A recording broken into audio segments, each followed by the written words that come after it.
Maswera sei muri Zimbabwe, welcome to our channel. Apa tinopena udzinge chitika mativi mana enyika yedu yeZimbabwe. Tichingoti kana kari kutanga kukwira pane ino channel, please don't forget to subscribe. Kana uchinge wagara wakasubscribe, don't forget to comment and share this video. Tine nawo yatakuigirai nawo yabuda nemubato reZANU-PF. There is a leaked audio yapostwa in one of my ZANU-PF WhatsApp groups. Apo pane one of my supporters abuda achitaura about the ED 2030 agenda. Buda achitaura zvakare about nyaya yekuchinjwa kuda kuitwa constitution. Akataura iye achiti zvinoita here kuti kana mubiki wesadza atadza kubika sadza, totaura kuti poto ndiyo yatadza kubika sadza, kana ndoti mubiki wesadza ndiye atadza muri Zimbabwe. This message was referring to President Emmerson Dambudzo Mnangagwa.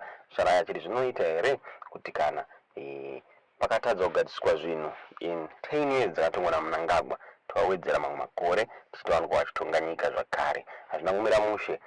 Masupporters ZANU-PF vamwe vacho vava kuona kuti aiwa the ED 2030 agenda haisi kubuda, zvinzi pana vanhu vari kuda kubenefita from it and they are going to stop it. Ivo vanhu veZANU-PF tingade kuwesta nguva yenyu pakuti mungonzwa zvataurwa nemurume uyu, mobva manatudza zvamuri kufunga pamusoro penyaya iyi mucomment section.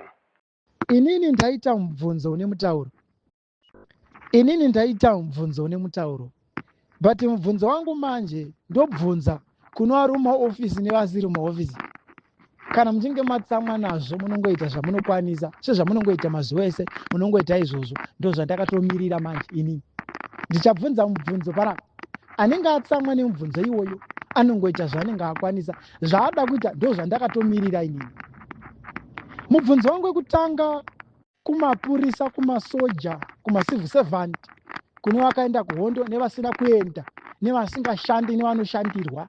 Mubvunzo wangu wekutanga ndewekuti anotsengerwa sadza akamedzerwa anoguta here? Anotsengerwa sadza akamedzerwa anogutawo here? Ko iye anotsengerwa sadza akamedzerwa anoguta here? Ko sei asingagute? Ko mubiki wesadza akabika sadza mbodza pamusha, munotenga poto nyowani here muchiti dzatadza kubika sadza? Mubiki wesadza akabika sadza mbodza pamusha, munotenga poto nyowani here muchiti dzatadza kubika sadza? Munoita sei? Ko muvhimi akaenda kunovhima musango, akauya asina mhuka, oti mangwana ndichauya nayo, akarega futi kuuya nayo mangwana, munomuti chii? Munozobhilivha sei kuti muvhimi? Ko iye muvhimi anogonzi muvhimi sei achiti akapinda musango anouya asina kana mhuka? Okuudzai kuti mangwana chaiye ndikapinda futi musango ndichava nemhuka, anodzoka mangwana asina. Oenda futi anoita 5 years achingopinda musango achidzoka asina mhuka, munzi ndipei futi umwe mukana wekupinda musango ndichaya ndakabata nzou. Munozvibhilivha sei iye asati amboya kana nedatya zvaro rawana mumvura musango? Munozvibhilivha sei? Munomubhilivha sei? Zvenyika iyi zvinoda vakachangamuka, zvinoda vanoziva, zvinoita were? Munhu anotengesa mombe kuti atenge matanda ekuvakisa danga remombe anonzi chii munhu iyeye? Hapana chinyowani ba chida kuitwa nemadhara aya. Hapana chinyowani chida kuitwa nevarume ava. Zviri very simple zvandiri kutaura panapa. Hakuna chinyowani chida kugadzirwa nevanhu veZANU. Zvavangoita makore esaya since 1980 ndo zvavachiri kungoita nanhasi, ende ndo zvavarida kungoramba vachingoita chete. Imimi muchingopiwa mafake promises, muchikwangwa nenhamo, mavhotsi achingouya vachiriga, mavhotsi achingouya vachingoriga vachifira mupawa, vanhu avavo vachipfuma vachidya maminerals enyika, mari dzacho vachisa muhomwe dzavo, vachikuudzai kuti vakachengetedza nyika, vachikuudzai kuti bumbiro remutemo weZimbabwe rinoti zvakati. Ndo zvavari kuda kufa vachiita. Imimi muchingonovhota chete.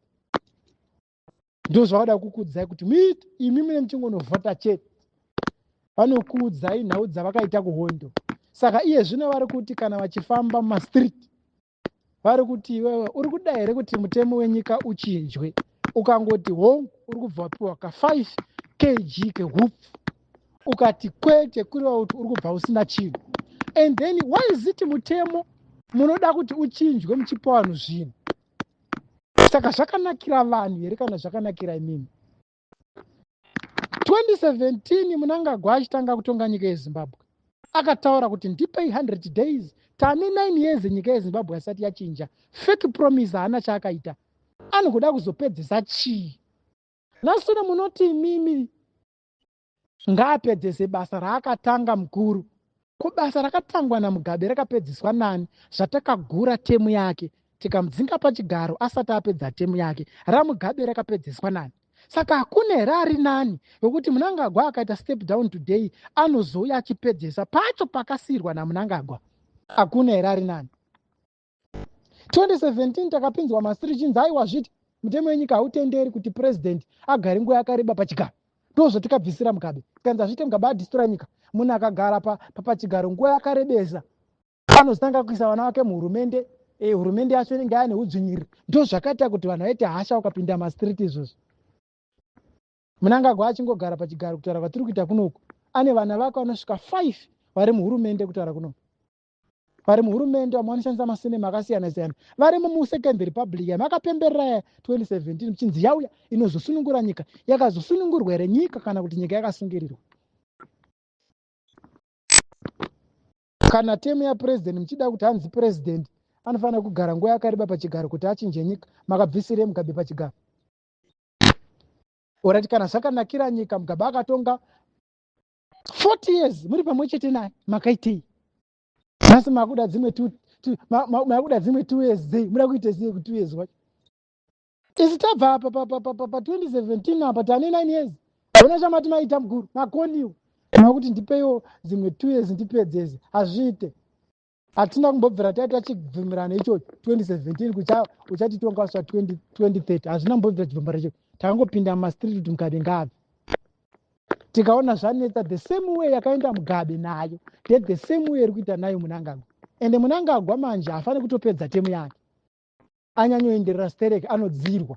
Ndatiti zvitaure manhirana yakuti vazvinzwe kuti ndati Mnangagwa anodzirwa, ari kupfeka mabhatyi kuchipisa. Nyika ino haisi yekumba kwauka, nyika ino haisi nyika yamai vake, inyika yevanhu vese. Hakuna munhu akazvara nyika inoi, hakuna mukadzi akatakura nyika ino yeZimbabwe 9 months. Ndatiti zvitaure manhirana vazvinzwe kuti ndozvandataura. Ndazvitaura futi, zvezvo zvamusingade kuti nditaure, ndazvitaura futi manhirana. Zvezvo zvamusingade kuti nditaure zvezvo. Hatinge muchiti iwewe ticha itozviita ipozi ndatozvitaura futi. Tazviite. Nyika ndeyedu tese, nyika isi yenyuka. Zvezvo kuti hanzi nyika ndiye wakarwa hondo, makaenderei? Makadi kungotimirira tiende tese. Kuenda kwamakaenda kuhondo mega isusu tisipo, hatina kumbobvira taita agreement yekuti muchatitonga kusvika tafa. Hatina. Tamboita chibvumirano ichocho. Makada chibvumirano patakasaenderana pasi ndeba, makadi kungotimirira takaenda tese kuhondo. Makangoenda kuhondo mazuva aya kuti murarame, chete ndozvamakangoendera kuhondo. Saka hurumende yenyu iri wesise 47 years ZANU-PF ichitonga nyika yasakara chamwari. Vari kutoda dzimwe 2 years kutonga nyika. Hazviite. We need action in this country. Kana uri musoja, pinda muchitima chivanhu. We want to surprise this evil government. The Second Republic yekupenga kwanzi Zimbabwe is open for business. Na nhasi chamwari hakuna kana mabusiness akavhurwa. Kwanzi 2023 vana vezvikoro vachaenda kuzvikoro mahara, vachabhadhara school fees ngehurumende. Ndotokangana kuza, ndikutoshiya kuza kuti vanhu vakazozvikanganwa sei zvatakawimbiswa nemudhara ari kudzirwa wescarf akudzirwa big time. Izvi vari kuvhundutsira vanhu big time kumareserve kuudza vanhu kuti bvuma hatibvumi chamani, itai zvamunoda, tiurayei. Iwe mutema muda kuchinja, mutatotiuraya kuti muuchinje, mukasatotiuraya hamugoniba. Mbomira imboita imbodzirwa isere. Kana imimi muchida kuti president achuzwe neparliament, ngaachitonga kuparliament, then totsvaga isusu anotitonga. Zviri very clear and zviri very simple. Kuenda kwamakaenda kuhondo makangoendera kuti imimi mudye muchiguta, kwete isusu. Isu avhoti tiri kutotambura isi. Nemavaveterans acho amakashandisa amini, makaombisa zvingano vakazoitei. Mapurazi amakadzi muchapiwa dzimba dzakanzi muchavakirwa, makavakirwa here? Naso muri kungopiwa tuhupfu, muri kupiwa tumabhasikoro, zvamakaendera kuhondo izvozvo. Nemo muchifunga ini.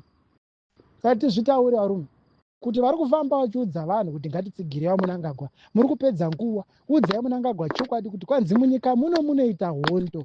hausi kuzombotonga nyika ino kusvika 2030.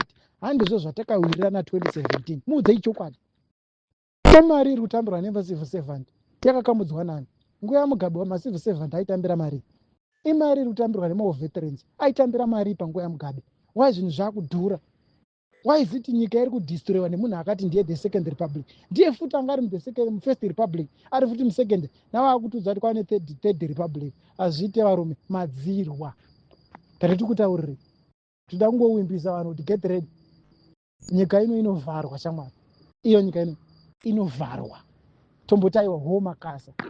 Zvekumbonzi ngatimbowane yemutungamiriri hatichadi. Takuda zvinhu zviri genuine munyika imo muno meZimbabwe. Tati kutaurire kunyarara kwedu hatina kupuza. Tiri kuronga zvinhu zvakawandisa shamwari. Tiri kutopinda dzimwe nzvimbo dzekutoti unotoshiya kuzoti ndichabuda ndiri mupenyeri. Achita slogan yake apo chitomutaura kuti mbomere zvotigadzirise nyika. Topedzerana pa 2028 election. Tapinda pakawanda shamwari panouraya tapinda. Chiwauza kuti tiuraye kana muchida. Nyika ino ndiye munhu wese. We deserve to live in this country. We deserve. We are the next generation to lead this country.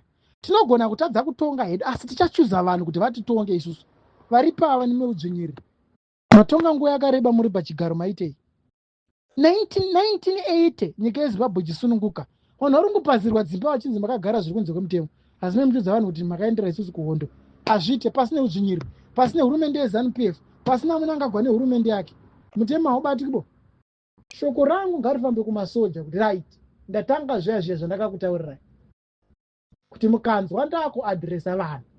Zivai kuti tachaya. Mapurisa angu aya ndakamataura. Mukanzwa ndakuadhiresa vanhu zivai kuti tachaya. Iye zvino takuda kuita face to face. Tipedzerane nawo. Saka ndiri kutaura kuti masabhuku zvamakadya zviya zvada kudzorwa. Machifu nemadzimambo zvamakaita zviya nezvamakadya zvinofana kudzorwa. Mamwe wese awo hatichatauri muno mhani wamunyika muno.